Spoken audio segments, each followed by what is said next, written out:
Haleluya, luar biasa firman Tuhan selalu baru bagi setiap orang yang hidup mengasihi Tuhan dengan sungguh-sungguh. Ya, nanti akan ada rema, ada janji Tuhan yang ajaib. Kita bisa menerawang masa depan yang penuh harapan. Masa sih Pak kayak dukun? Iya, makanya Anda menyebut orang pintar. Nah, kan? Karena satu, memang Anda bodoh, yang didatengin itu lebih pintar, ya.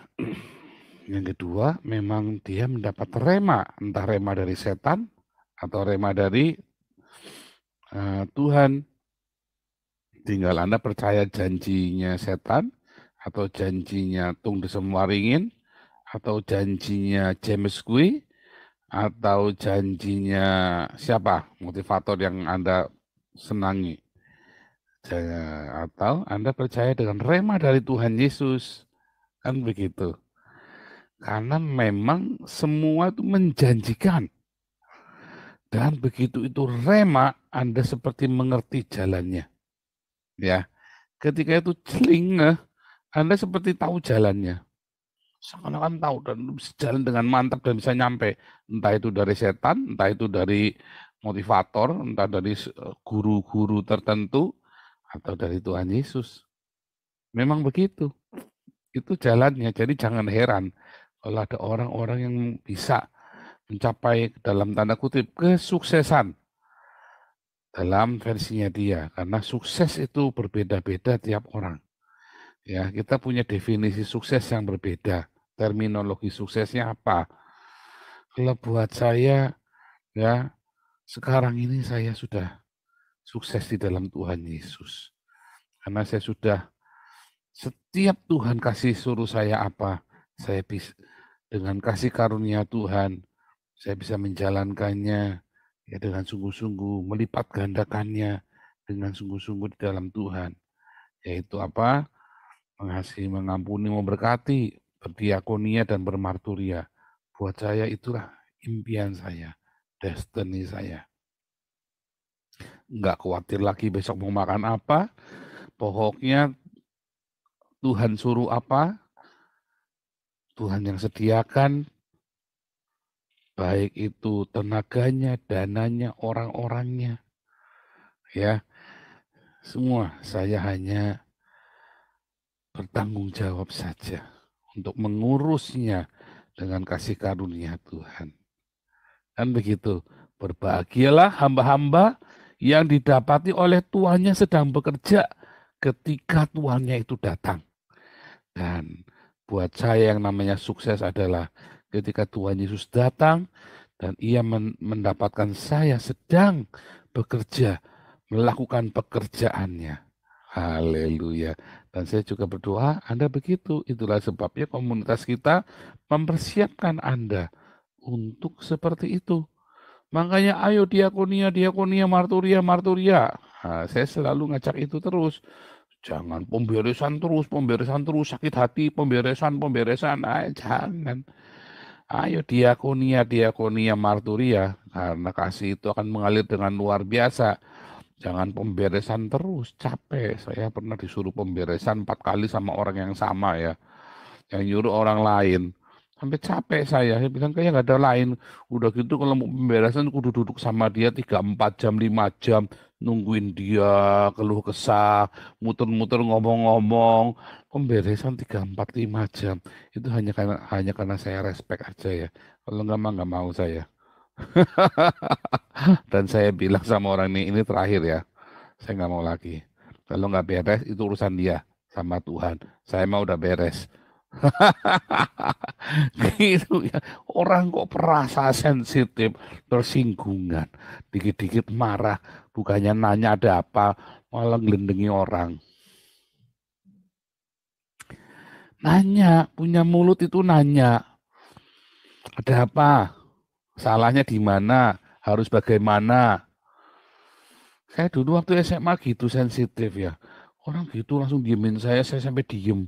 Sampai saya nggak enak sekali udah gitu kita persekutuan doa di rumahnya dia. Sehingga saya didiemin ya berminggu-minggu. Sampai nggak enak kan kita datang kan, padahal saya ininya kan, saya penggagas persekutuan doa itu. Jadi nggak enak kan, mau berhenti susah, mau diterusin gimana. Kata dia, iya kan kamu tahu sendiri salahmu di mana. Loh, yang kedua kali juga sama ya. Yang ketiga kali sama. Nah, memang ternyata Tuhan suruh saya begitu supaya saya ngerti. Yang begitu tuh nggak perlu diberesin. Yang penting kamu sama Tuhan sudah beres. Dia mau diberesin boleh, nggak mau ya sudah. Gitu ya. Jangan dikit-dikit minta maaf. Bukan berarti saya ngajari Anda sombong, bukan. Anda introspeksi. Yakin Anda nggak salah. Anda datengin orang itu. Aku salah di mana? Kalau memang nggak, kalau kasih tahu salah, supaya saya bisa memperbaikinya. Kalau memang dia nggak mau kasih tahu salahnya, berarti memang nggak ada salah. Udah gitu saja. Gitu. Kan dia orang sendiri-sendiri dia nggak pintar ngomong. Ya salah dia sendiri. Salah dia sendiri nggak mau ngomong. Dan dia simpan kemarahan itu urusan dia dengan Tuhan, bukan urusan kita. Ada yang sampai ngomong tuh, saya punya ada lagi ya teman lagi orang lain ya waktu saya di gereja itu, dia masih remaja. Oh dia tuh satu meninggal karena kecelakaan ya naik motor. Terus ngomongnya, ya tuh, mas kamu masih belum pemberesan sama dia. Saya sampai merasa bersalah sekali ya. Saya sering digituin orang ya. Tapi kan herannya gini loh pertanyaan saya. Kalau memang saya salah, kasih tahu saya salah di mana, saya pasti akan berubah. Kalau kamu tidak kasih tahu saya salahnya di mana, lalu kamu diamkan saja, ya. Gimana saya mau berubah? Anda suami istri, kalau istrinya bikin salah, Anda diemin, terus sampai 3 minggu, 1 bulan, 3 tahun, 10 tahun Anda diamkan. Waktu mau mati, Anda nyesel. Ternyata kesalahannya apa? Kalau mencet odol itu dari belakang ke depan, jangan dari depan ke belakang. Cuma mau ngomong itu aja susah amat. Sampai di bawah mati kesalahan itu. Didiemin. Saya sudah ngomong 100 kali, Pak. Didiemin 10 tahun gara-gara mencet odol kan konyol. Ya, salahmu sendiri. Ajari anak-anakmu untuk mengungkapkan apa yang diisi hatinya dengan cara yang benar. Itu harus diajarin dari kecil. Aduh, aku aja susah, Pak. Nah, makanya ajarin. Maka Anda akan merdeka. Engkau akan mengerti kebenaran. Dan kebenaran itu akan memerdekakan kamu. Jangan mau di-framing sama orang. Sehingga kamu terperangkap dengan kesalahannya. Kamu sendiri nggak tahu salahnya apa. Ada ya orang yang begitu kan? Menderita suami istri yang begitu. Kasihan sekali. Sini konseling sama saya. 8 minggu. Wah, saya tak kupas kulitin satu-satu. Saya kulit-kulitnya. Tapi kalau udah konseling pernikahan sama saya, waduh, puyeng-puyeng udah. Nggak bisa bohong, nggak bisa pura-pura. Udah pakai Anda alasan muter-muter, terus udah gitu pesen septic tank sama Pak HW. Pak HW sudah dipesankan yang bagus, diimporkan dari Jerman. Begitu ketemu saya langsung tak afkir. Langsung Pak HW bilang sama saya telepon. Pastor Paul. Septic kurang banyak ya. Iya Pak, lain kali pesan ke yang banyak Pak, buat pura-pura. Aduh, kayak jangan kebanyakan septic tank loh sama jangan kebanyakan alasan. Serius ya, itulah rahasianya Daud. Anda pengen beres sama Tuhan, ya beres saja. Jangan kebanyakan alasan. Kalau Anda jatuh, ya jatuh saja. Jangan kebanyakan alasan. Kalau Anda mau murni hatimu, pure, open. Karena kan Anda mau umpet-umpetan apa sama Tuhan, mau banyak alasan apa sama Tuhan, Tuhan itu maha mengetahui. Dan Anda nggak bisa tipu, Anda tidak bisa manipulasi, Anda tidak mensiasati. Tuhan itu nggak bisa. Begitu adilnya. Kadang-kadang kemarin ya orangnya, oh, Tuhan kan penuh kasih tapi juga adil. Adilnya itu dalam pemikiran dia itu kalau hitam dan putih gitu loh. Enggak ya, yang maksud Tuhan itu adil itu ya, Anda nggak mungkin lari, nggak mungkin meleset, bukan karena Tuhan mau hukum Anda, bukan. Karena kalau udah 1 tambah 1 ya pasti sama dengan 2. Itu namanya adil, 1 tambah 1 sama dengan 2. Anda mau diputar-putar kemana-mana pun, diputar ke sana kanlor ngidul ngetan ngulon, nanti ujungnya 2 lagi. Tinggal Anda mau nunda ngisinya, Anda mau kebanyakan alasan, ya kan sin kosinus tangensial logaritmik sekian A plus B kuadran integral, hasilnya 1 tambah 1 tetap sama dengan 2. Kecuali Anda salah itu nggak teliti. Bisa begitu. Bisa 1 tambah 1 sama dengan 1 atau 3. Atau yang lainnya. Kalau Anda nggak teliti. Mau diputar-putar-putar tetap 2. Itulah keadilan Tuhan. Anda menabur ya pasti menuai. Itulah keadilan agape. Itulah keadilan dari agape yang menciptakan semesta ini. Jangan dipelintir-pelintir, jangan diputar-putar, jangan diputar-putar. Buang waktu. Makanya hidupmu banyak tidak berguna. Anda masuk padang gurun, muter-muter nggak kelar-kelar. Ya, orang Jerman kalau bilang alles klar itu langsung bling-bling matanya, alles klar. Nah, kalau Anda masuk nggak kelar-kelar malah. Ya kan, nggak kelar-kelar. Kalau ketemu orang Jerman enak, alles klar. Selesai. Nggak kebanyakan muter-muter, langsung to the point. Pungli. Ya kan, tepat. Anda mau bikin ukuran apa nggak pakai toleransi, nggak pakai tepat. Tek. Enak orang hidup begitu. Enak, cepat nanti hidupmu. Enak prosesnya. Dan Anda tinggal membangun. Dan itu yang terjadi sama Daud, nggak kebanyakan alasan. Dia mengasihi Tuhan itu nggak pakai retorika. Ya, katakan 1 Korintus 2 ayat 9 itu ya. Apa yang tidak pernah dilihat oleh mata, tidak pernah didengar oleh telinga, tidak pernah timbul dalam hati manusia, semua disediakan oleh rema. Ya kan? Allah adalah roh. Roh itu kan rema kan? Dan rema itulah agape kan? Untuk mereka yang agape kepada dia.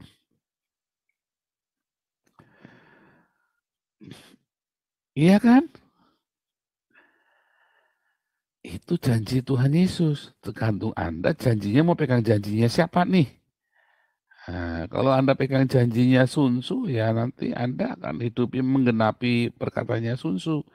Kalau Anda mau pakai janjinya Sio-Sio, Anda harus ikutin syaratnya Sio-Sio. Anda mau ikuti janjinya horoskop, Anda ikuti aturannya horoskop. Anda mau ikuti janjinya primbon, ikuti aturan primbon. Pantangan-pantangannya juga. Kalau Anda mau janjinya Tuhan Yesus, ikutin aturan-aturannya. Dan ia berjanji, ya, yang tidak pernah dilihat oleh mata, yang tidak pernah didengar oleh telinga, yang tidak pernah timbul dalam hati manusia, semua disediakan oleh rema bagi dia yang agape kepadanya. Gitu, simpel sekali. Jangan muter-muter, jangan kebanyakan di konsep-konsep pakai paket ayam geprek, paket tempe penyet. Nggak usah dirumus-rumus sendiri, udah begitu saja. Jangan bikin rumusan sendiri, jangan bikin teori sendiri. Sudah apa sajanya begitu. Kita sudah tahu. Dan keadilannya itu artinya Anda nggak bisa tipu-tipu. Itu akan ngejar 1 tambah 1 ya sama dengan 2. Anda nabur apa, Anda akan tuai apa. Tinggal Anda nuainya sama Tung Desem Waringin, Anda nuainya sama si Jack Ma, sama si Bill Gates, sama si Mark Zuckerberg, atau Anda menuainya sama Tuhan Yesus.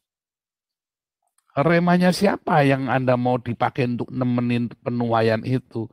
Lagi masa Anda menabur yang jelek, Anda akan menuai badai. Tinggal di tengah badai itu sama Mark Zuckerberg, ya, apa sama si Jeff Bezos, apa Anda sedang sama si Mario Teguh, atau Anda di dalam badai itu bersama Tuhan Yesus, atau sama Muhammad. Kan begitu. Ketika Anda bersama dengan Tuhan Yesus, maka gadanya dan tongkatnya itu akan menghibur kita. Dan di dalam badai, dalam lembah kekelaman, dia akan selalu senantiasa. Dan semua Allah turut mendatangkan kebaikan. Ya, Allah mendatangkan kebaikan. Segala sesuatu yang mendatangkan kebaikan. Bahkan di masa-masa yang suram sekalipun akan mendatangkan kebaikan kalau kita bersama Tuhan Yesus. Kalau enggak, ya enggak. Tergantung Anda bersama siapa.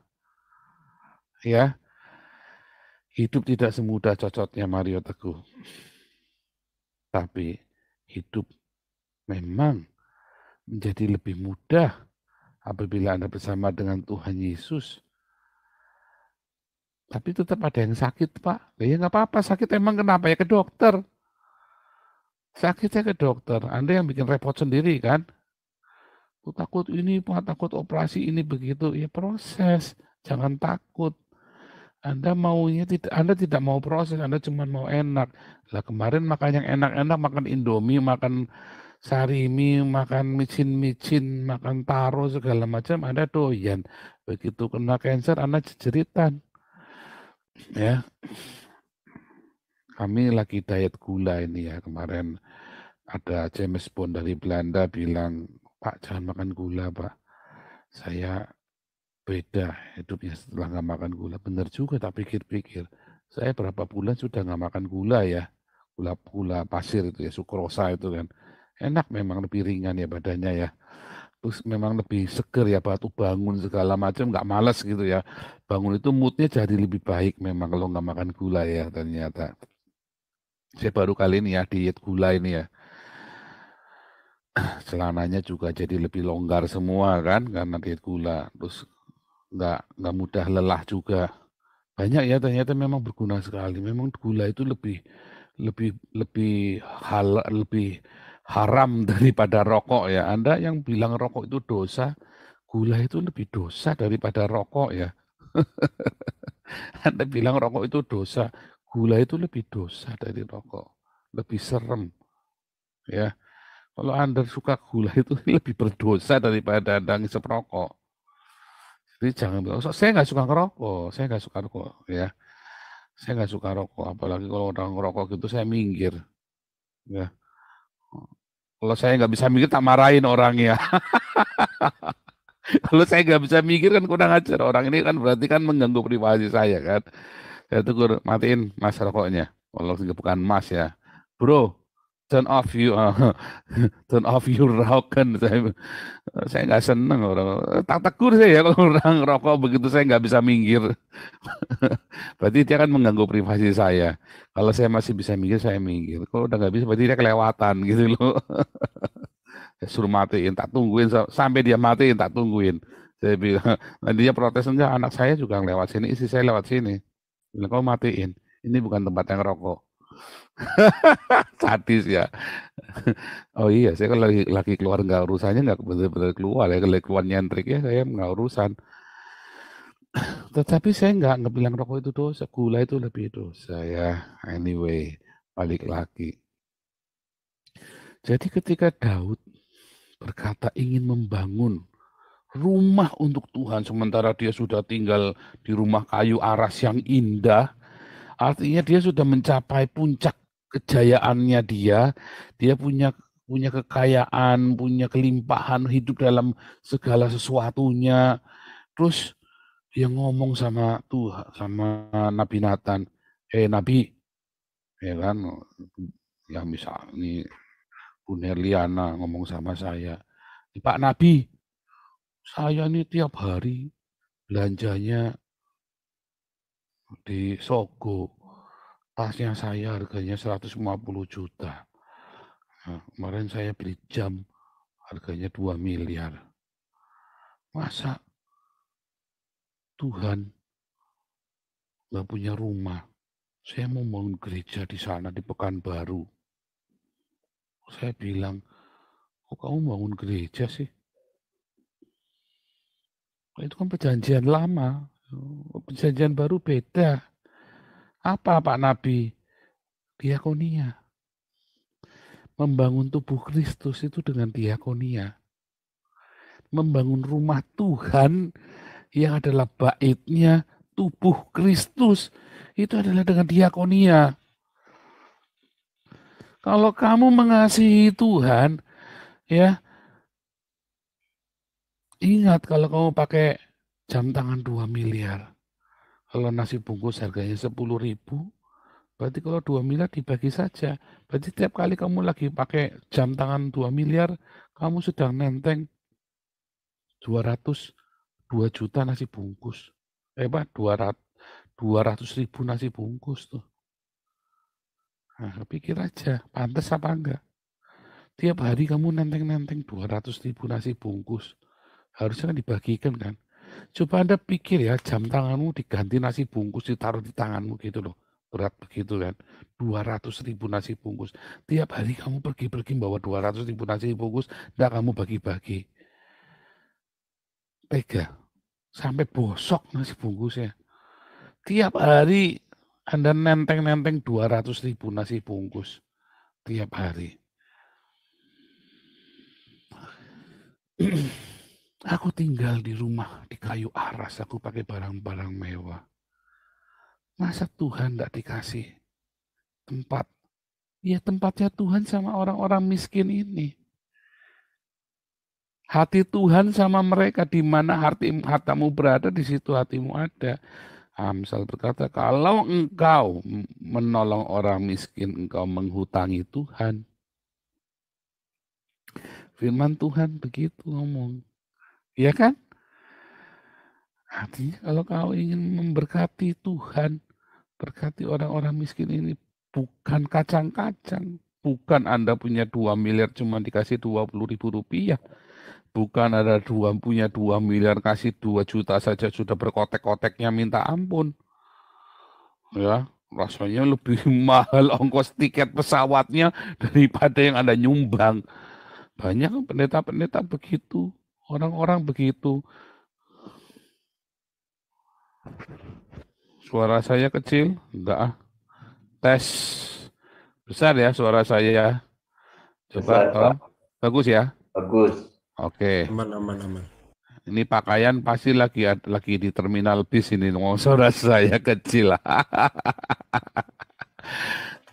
Itu. Jangan tiket pesawatnya sama yang Anda tabur saja lebih mahal tiket pesawatnya.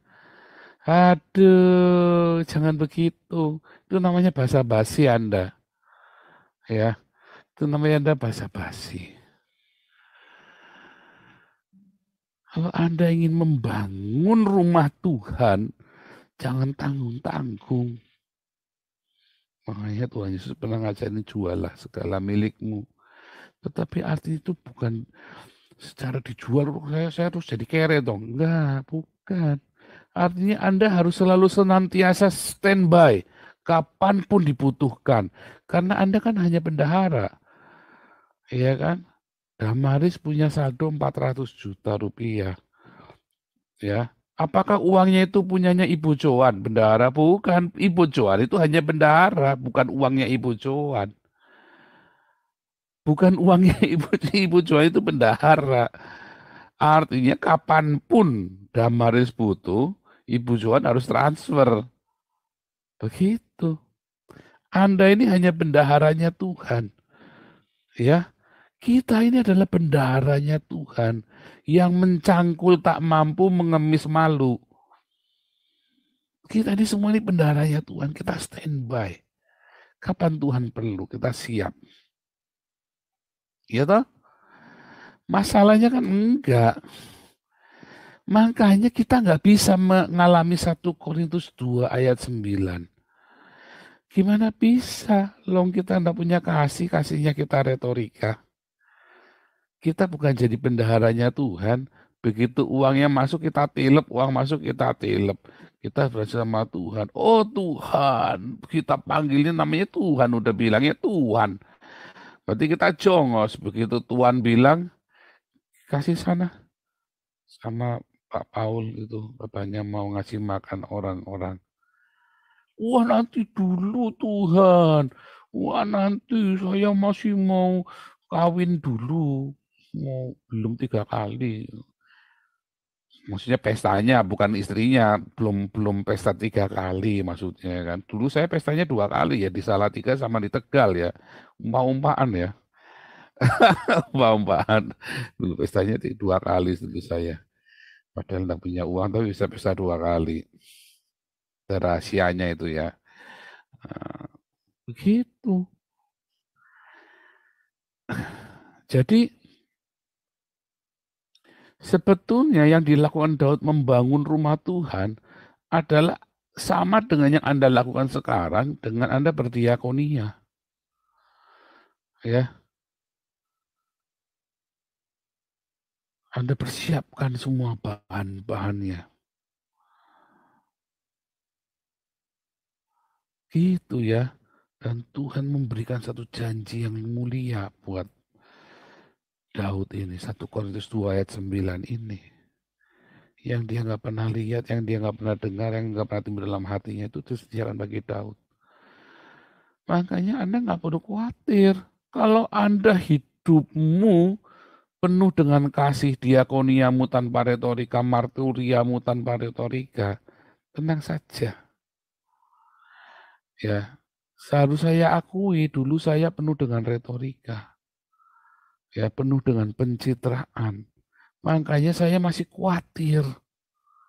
Tetapi begitu saya ngerti rahasia ini, remanya siapa? Tuhan Yesus. Rema. Saya pikir kenapa khawatir ya? Ini kan pekerjaan Tuhan. Kalau mau jalan, mah jalan terus. Enggak. Terus nggak usah pencitraan. Buat apa pencitraan? Kalau memang dari Tuhan pasti jalan.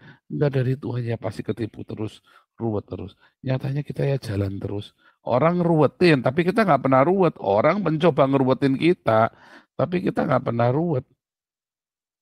Nyatanya kita tambah banyak kok. Ya kan? Malah kita sekarang ini sudah di-approve ini Pak Dokter Sostenes ini.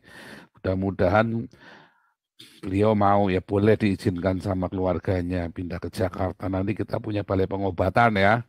Kalau benar Dokter Sostenes keluarganya mengizinkan kita punya balai pengobatan.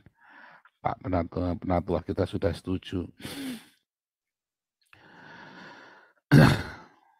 Nanti kita punya ini ya, punya armada masuk ke desa-desa, ada yang setir mobil itu loh, mobil besar gitu ya, mobil truk truk PS 120 yang bisa ada tempat untuk operasi katarak, untuk ini ya, puskesmas keliling itu ya.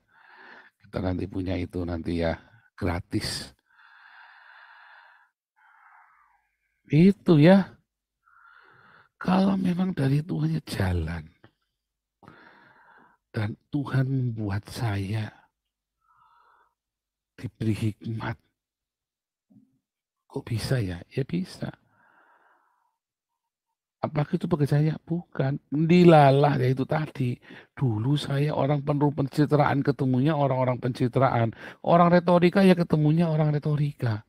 Sekarang saya orangnya nggak retorika. Ya ketemunya saya sama penatua-penatua Damaris ini nggak ada yang retorika. Yang to the point, jedar, ribut-ribut, pokoknya harus ada hasilnya. Ribut-ribut tapi selalu ada hasil. Ribut-ribut ada progres. Ribut itu kan karena kita debat kan, harusnya bagaimana, setuju nggak setuju, pokoknya puas nggak puas, tapi kita progres terus. Dengan adanya kritikan, adanya debat, diskusi yang keras, itu menghasilkan buah yang matang. Karena kita orangnya nggak ada yang suka retorika, nggak ada yang suka basa-basi. Itu penatua semua ekstrovert semua kita. Saya Herwan ini penatuanya ngeri-ngeri ini. Yang kalau ngomong langsung jeder. Tapi enak, kalau ngomong jeder, duitnya juga langsung jeder. Lebih penting daripada diem-diem, tapi duitnya juga diem-diem. Mendingan orangnya langsung jeder, tapi duitnya langsung jeder. Kan begitu kan, nggak retorika. Itu dilalah ya. Kenapa bisa dilalah begitu? Ya itu di jalan dituntun. Kamu orang fasik kumpulnya orang fasik, orang benar kumpul orang benar. Ayam sama ayam, serigala sama serigala, sapi sama sapi, domba sama domba, singa sama singa. Anda tinggal mau kumpulannya sama siapa, ya? Ya, akan deket-deket sama begituan. Ayam ya sama ayam, yang baru nelor satu kotek-koteknya minta ampun. Kalau kita, karena kita kumpulannya singa Yehuda, ya ketemunya semuanya begitu. Memang kita ekstrovert jediar semua, tapi kita kalau ngomong ya kita pasti aksi. Gitu. Jangan berretorika, makanya Anda coba deh jangan berretorika. Ketika Anda bilang mengasihi Tuhan, diakoni, diakoninya beneran. Ketika Anda bilang mengampuni, itu mengampuni beneran. Kemarin sudah diajarin toh, ngampuni itu jangan pakai perasaan, tak rasa-rasa sudah tak ampuni. Ya itu tadi, das murak simetrik, ya kan, gunungmu bayang. Ya, your head is not symmetric, itu tadi. Jangan, kalau bilang mengasihi, mengasihi. Jangan dirasa-rasa. Karena kasih itu sebuah keputusan, ya, bukan sebuah perasaan. Kasih itu sebuah keputusan ya, bukan sebuah perasaan. Keputusan, pengampunan itu adalah keputusan. Anda putuskan, jalanin. Makanya butuh aksi. Kalau dirasa itu Anda cuma nikmati saja. Dirasa-rasa. Aduh, aku lara-lara, kangen. Aduh, tersiksa. Aduh. Nah, itu dirasa-rasa. Tapi Yakobus berkata, ya, iman tanpa perbuatan itu mati. Jadi kalau Anda bilang mengampuni, ya ngampuni langsung bikin, langsung jalan. Kayak teman saya itu, sahabat saya itu, saya sudah nyakitin dia minta ampun, dia datang, dia tahu saya nggak punya makanan, dikirimin hongba, dimasakin pula sama dia, bukan cuma dikirimin baikut ya, bukan cuma dikirim, dimasakkan sama dia sekalian. Itu namanya kasih. Dia jengkel sambil ngelombet-ngelombet, sambil misu-misu, sambil dia datang, sambil masak, sambil misu-misuin saya. Sambil masak dia di rumah saya. Sambil belikan gasnya segala macam. Itu kasih. Itu kasih. Ya, sambil ngomel. Saya kalau mati, saya mau protes sama Tuhan Yesus. Itu kasih ya. Nah, setelah itu yang kasih sukacita melimpah. Akhirnya hidupmu penuh dengan kemenangan. Begitu. Maka kalau kamu hidupnya sudah penuh dengan kasih suka ya tadi ya, ada buah roh dalam hidupmu. Diakonia melimpah, pengampunan yang melimpah. Maka ada janji Tuhan 1 Korintus 2 ayat 9. Anda menerawang masa depan. Anda nerawang masa depan itu Anda enggak usah pakai hitung-hitungan, enggak usah mikir. Tiba-tiba Anda bisa ngerti masa depanmu. Benar-benar kelihatan celing. Karena sebetulnya alam semesta ini ya bukan cuman terdiri dari 3 dimensi. Sains pun membuktikan bukan cuma 3 dimensi, ada dimensi yang lain. Ya contohnya kalau Anda mau nonton film scientific itu Interstellar tuh ya, nanti Anda cari Interstellar di Netflix ada tuh. Ya atau itu bagus ya. Itu itu fiktif ya, itu fiktif. Tetapi artinya para sains pun sudah memikirkan ada suatu dimensi yang lain yang jauh lebih tinggi. Dan kita tahu ada suatu dimensi alam semesta ini sehingga Anda bisa ngerti kenapa Anda bisa menerawang masa depan. Karena rema itu membuka semua dimensi-dimensi hidupmu. Ya nggak cuma 3 dimensi doang. Anda kan bisa melihat dimensi yang lain. Dan Anda bisa melihat hidupmu yang, oh ternyata cuma begitu aja ya. Kejar. Makanya Paulus bilang, aku melupakan apa yang di belakangku. Aku mengarahkan kepada apa yang di depanku, panggilan surgawi dalam Yesus Tuhan. Dia melihat, yang dia lihat itu, mungkin Anda cuma melihatnya sebagai retorika. Enggak, yang dia lihat itu dia ngerti yang dia lihat apa. Sama seperti hari ini saya melihat apa yang di depan saya ngerti apa yang saya kejar. Ya, itulah makanya saya bilang saya tahu masa depanku, tahu masa depanku, hari depanku bersama Tuhan Yesus. Itu nggak basa-basi, nggak cuma lagu-lagu kosong. Sehingga Anda benar-benar nggak perlu khawatir. Ya, balik lagi, lupa kalau lagi sakit gimana? Kan nggak mau operasi, nggak bisa, enak aja loh. Jangan ngatur-ngatur Tuhan. Kalau memang kedua operasi, ya operasi saja. Semua adalah sebuah proses kok. Tapi kan takut ini. Ya itu berarti Anda nggak punya kasih. Jalani semua prosesnya, jangan tawar-tawar. Kalau memang kudu operasi, operasi. Apa sih proses kalau harus mengalami kematian, alami kematian. Gitu ya. Anda jangan takut. Ya, Anda jangan takut. Anda jangan takut dengan semua proses. Kalau takut dengan proses berarti Anda belum punya kasih yang melimpah. Jalanin, nikmati. Ya, jalani saja. Gitu ya. Pak, oh kayaknya gampang tapi dilakukan nggak susah. Enggak gampang. Yang bikin susah egonya kita. Artinya kita belum sangkal diri pikul salib. Kan enak kan bolak-baliknya kan begitu kan. Anda ngerti nggak yang saya bayang? Itu semua connected satu sama lain. Satu syarat prasyarat yang sebetulnya mudah Anda persulit kalau Anda tidak lakukan yang itu.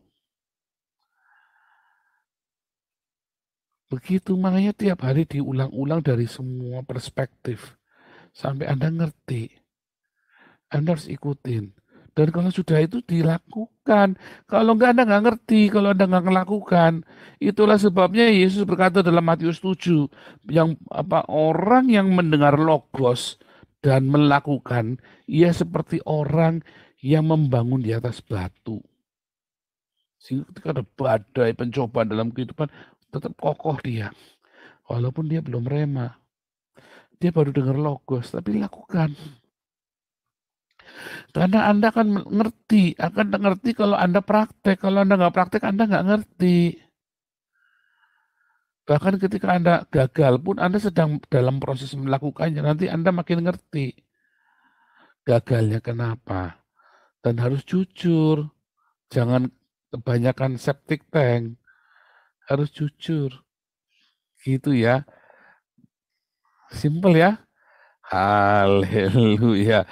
Tuhan Yesus membukakan Anda hari ini.